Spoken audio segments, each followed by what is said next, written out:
স্থানীয় গ্রাম পঞ্চায়েতগুলি স্বচ্ছতা বজায় রাখতে হবে।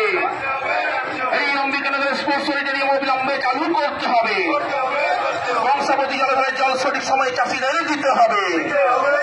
রানীগঞ্জ ব্লকের স্কুলগুলিতে আত্মরক্ষার প্রশিক্ষণ শিবির চালু করতে হবে।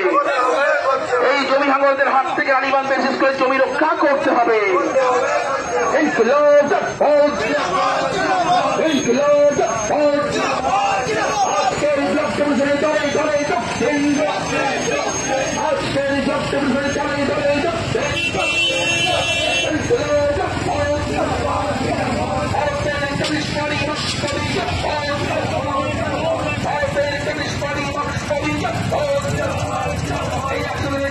চালু করে 200 দিন করতে হবে।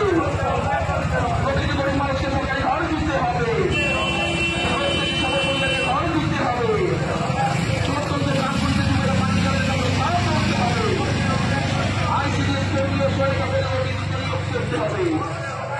রানীগঞ্জ ব্লকের 4টি স্বাস্থ্যকেন্দ্রে পর্যাপ্ত চিকিৎসার ব্যবস্থাও করতে হবে।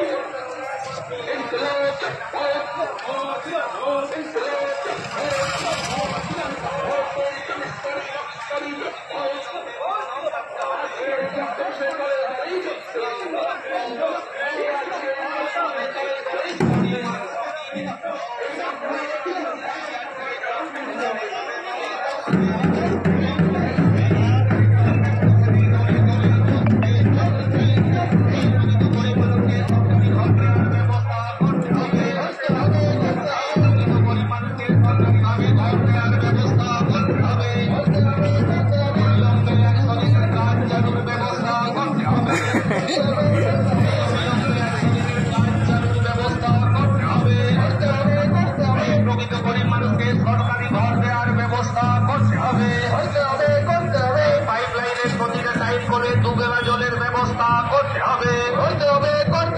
পাইপলাইনের প্রতিটা টাইম করে 2 বেলা জলের ব্যবস্থা করতে হবে।